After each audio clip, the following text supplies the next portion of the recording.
ಸ್ನೇಹಿತರೆ, supreme court ಈಗ driving ಲೈಸೆನ್ಸ್ಗಳಿಗೆ ಸಂಬಂಧಪಟ್ಟಂತೆ ದೇಶಾದ್ಯಂತ ಹೊಸ ನಿಯಮವನ್ನ ಜಾರಿಗೆ ತಂದಿದೆ. ಇನ್ನು ಮುಂದೆ ಡ್ರೈವಿಂಗ್ ಲೈಸೆನ್ಸ್ ಹೊಂದಿರುವವರು ಕಡ್ಡಾಯವಾಗಿ ಸುಪ್ರೀಂ ಕೋರ್ಟಿನ ಈ ನಿಯಮವನ್ನ ಪಾಲನೆ ಮಾಡಬೇಕು. ಸುಪ್ರೀಂ ಕೋರ್ಟಿನ ಹೊಸ ನಿಯಮವನ್ನ ಉಲ್ಲಂಘನೆ ಮಾಡಿದ್ರೆ ಅವರು ದೊಡ್ಡ ಸಂಕಷ್ಟಕ್ಕೆ ಸಿಲುಕಿಕೊಳ್ಳಬೇಕಾಗುತ್ತೆ. ಹಾಗಾದ್ರೆ ಡ್ರೈವಿಂಗ್ ಲೈಸೆನ್ಸ್ಗಳಿಗೆ ಸಂಬಂಧಪಟ್ಟಂತೆ ಸುಪ್ರೀಂ ಕೋರ್ಟ್ ಜಾರಿಗೆ ತಂದಿರುವ ಹೊಸ ರೂಲ್ಸ್ ಏನು ಅನ್ನೋದರ ಬಗ್ಗೆ ಸಂಪೂರ್ಣ ಮಾಹಿತಿಯನ್ನ ಈ ವಿಡಿಯೋದಲ್ಲಿ ನಾವು ನಿಮಗೆ ತಿಳಿಸಿಕೊಡ್ತೀವಿ. ವಿಡಿಯೋ ತುಂಬಾ ಇನ್ಫಾರ್ಮೇಟಿವ್ ಆಗಿದೆ, ಎಲ್ಲೂ ಸ್ಕಿಪ್ ಮಾಡದೆ ನೋಡಿ. ಹಾಗೂ ಈ ಮಾಹಿತಿಯನ್ನ ಡ್ರೈವಿಂಗ್ ಲೈಸೆನ್ಸ್ ಹೊಂದಿರುವ ಪ್ರತಿಯೊಬ್ಬರಿಗೂ ಶೇರ್ ಮಾಡಿ.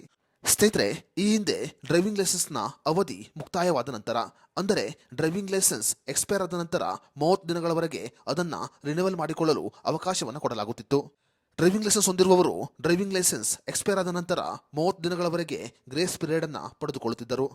ಆದರೆ ಈಗ ಆ ನಿಯಮದಲ್ಲಿ ಬದಲಾವಣೆಯನ್ನ ಮಾಡಲಾಗಿದೆ. ಸುಪ್ರೀಂ ಕೋರ್ಟಿನ ಹೊಸ ನಿಯಮದ ಪ್ರಕಾರ ಇನ್ನು ಮುಂದೆ ಡ್ರೈವಿಂಗ್ ಲೈಸೆನ್ಸ್ ಎಕ್ಸ್ಪೈರ್ ಆದ ನಂತರ ಅವರು ವಾಹನಗಳನ್ನ ಚಲಾಯಿಸುವಂತಿಲ್ಲ. ಎಕ್ಸ್ಪೈರ್ ಆದ ಡ್ರೈವಿಂಗ್ ಲೈಸೆನ್ಸ್ಗಳನ್ನ ರಿನಿವಲ್ ಮಾಡಿಕೊಂಡ ನಂತರವೇ ಅವರು ವಾಹನಗಳನ್ನ ಚಲಾಯಿಸಬೇಕು. ಎಕ್ಸ್ಪೈರ್ ಆದ ಡ್ರೈವಿಂಗ್ ಲೈಸೆನ್ಸ್ ಇಟ್ಟುಕೊಂಡು ವಾಹನವನ್ನ ಚಲಾಯಿಸಿದರೆ ಅವರು ದಂಡವನ್ನ ಕಡ್ಡಾಯವಾಗಿ ಪಾವತಿ ಮಾಡಬೇಕು.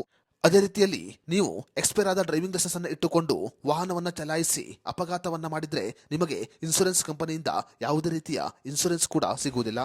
ಈ ಕುರಿತಂತೆ ಸುಪ್ರೀಂ ಕೋರ್ಟ್ ಮಹತ್ವದ ಆದೇಶವನ್ನು ಹೊರಡಿಸಿದೆ.